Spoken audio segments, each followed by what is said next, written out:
Hello दोस्तों, मैं हूं अयाज अहमद, आपका दोस्त, और स्वागत करता हूं आपका मेरे channel tech talk with Ayaz में। दोस्तों, उम्मीद करता हूं आप अच्छे से हैं और अपना ध्यान रख रहे हैं। दोस्तों, अगर आप नए हैं तो मेरे चैनल को लाइक करें, सब्सक्राइब करें और शेयर भी करें। दोस्तों, आज हम बात करेंगे निफ्टी, बैंक निफ्टी और दो स्टॉक्स की। जैसा कि हमने लास्ट वीडियो में डिस्कस किया, निफ्टी और बैंक निफ्टी का जो हमने डिस्कस किया था कि कुछ सपोर्ट थे निफ्टी बैंक निफ्टी में। मैंने कहा था कि दोस्तों, इस लेवल पर जो सपोर्ट का लेवल था बहुत अच्छा, वहां पर हमें बेचना नहीं है, वहां हमें खरीदने के मौके तलाशना है। और अगर आप देखेंगे ग्राफ पर जाके, अपना जो लेवल मैंने बताया था सपोर्ट का, उसी सपोर्ट से निफ्टी ने, बैंक निफ्टी ने बहुत अच्छा पुल बैक दिया और वहां पर बहुत अच्छा पैसा बना लोगों का कॉल में, और वहां पर सेलर स्टेप हुए। और मैंने आपको दो स्टॉक भी बताए थे, एक भारतीय एयरटेल और एक एशियन पेंट। एशियन पेंट में फ्राइडे को अच्छा मूव आया, भारतीय एयरटेल में ब्रेकआउट हुआ है, पर थोड़ा कंसोलिडेशन ऊपर हो रहा है, कंसोलिडेशन ऊपर हो रहा है। जैसे ही वहां पर ब्रेकआउट आता है या वहां पर उस रेंज को, एक जो रेंज बन रही है उससे तोड़कर ऊपर निकलता है, तो वहां भी एक अच्छा मूव आ सकता है। दोस्तों, आज भी हम बात करेंगे दो स्टॉक्स की जो इंटरडे या स्विंग ट्रेडिंग में हमें रिटर्न अच्छा दे सकते हैं आने वाले समय में, या मंडे ट्रेडिंग के दिन। तो लास्ट तक आप बने रहें वीडियो में। निफ्टी और बैंक निफ्टी का भी हम प्रिडिक्शन करेंगे कि क्या लेवल्स बन सकते हैं, कैसे हम ट्रेड ले सकते हैं। और दोस्तों, बस मैं यही बोलना चाहता हूं कि जब भी आप स्टॉक मार्केट में ट्रेड लें, ट्रेडिंग करें, इन्वेस्टमेंट करें, तो अपना एक रिस्क कैलकुलेट करें, क्योंकि स्टॉक मार्केट में रिस्क मैनेजमेंट बहुत जरूरी है। अगर रिस्क मैनेजमेंट के साथ हम ट्रेड नहीं लेंगे तो स्टॉक मार्केट में हम सरवाइव नहीं कर सकते। तो हर ट्रेड पे, हर इन्वेस्टमेंट पे एक अपना स्टॉप लॉस रखें, और जैसे ही वो आपका स्टॉप लॉस ट्रिगर होता है वहां से एग्जिट कर जाए, नई एंट्री बनाए, नए स्टॉक से पैसा बनाए, पुराने में बैठे ना रहें।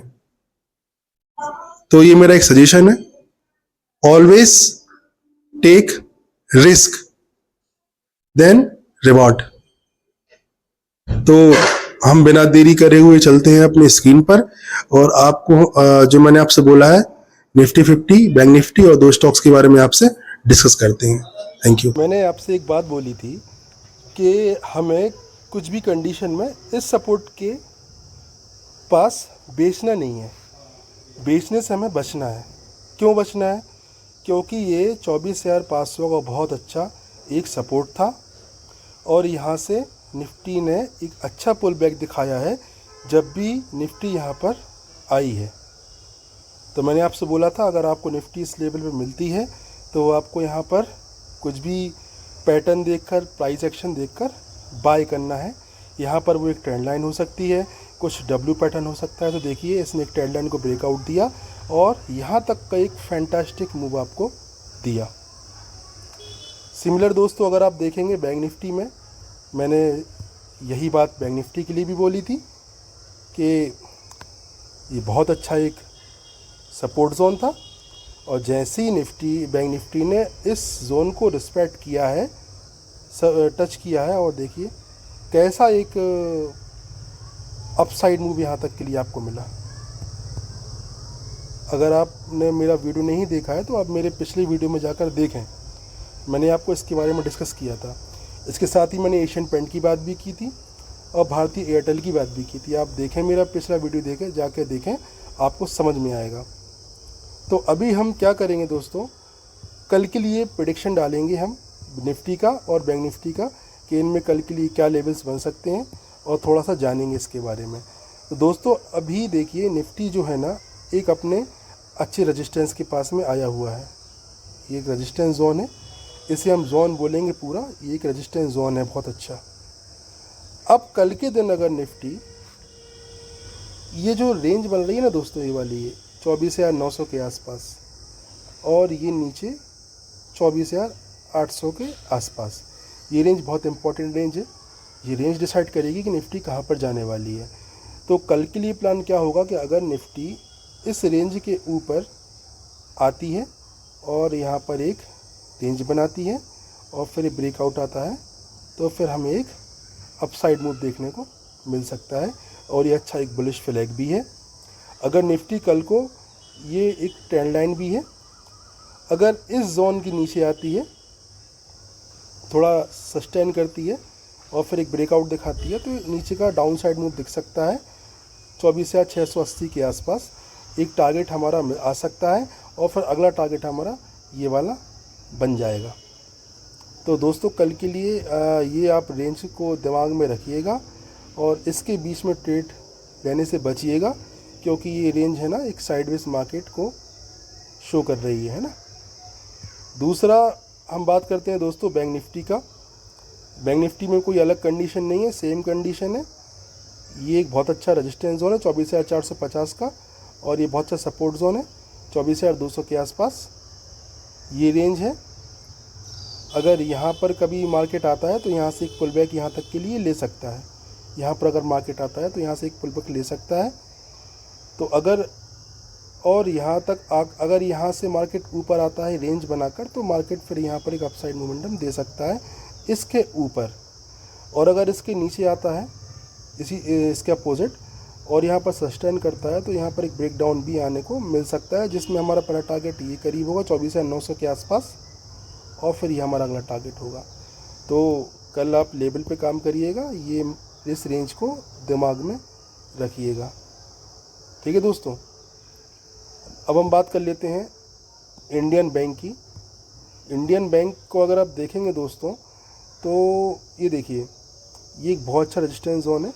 पहले स्टॉक यहाँ पर था और यहाँ से गिरा है 619 से यहाँ तक ये गिर चुका है।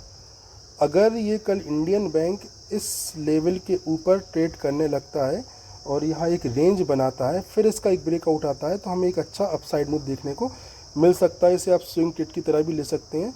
हो सकता है कि इंटरडे में भी आपका टारगेट अचीव हो जाए। तो पहला टारगेट हमारा इंटरडे के लिए यहाँ कहीं रहेगा 610 के आसपास, और फिर ये वाला टारगेट रहेगा। स्टॉप लॉस हमारा इस रेंज के थोड़ा सा नीचे रहेगा। ये हमने इंडियन बैंक की बात कर ली आपसे दोस्तों।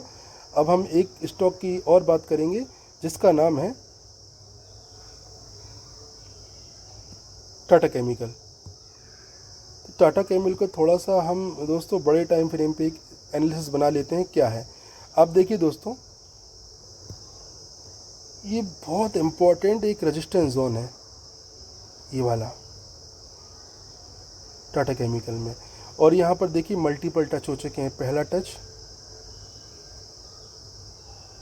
आप देखेंगे टाटा केमिकल में 1 टच 2 3 ये 4 टाइम इसको टच किया है इसने।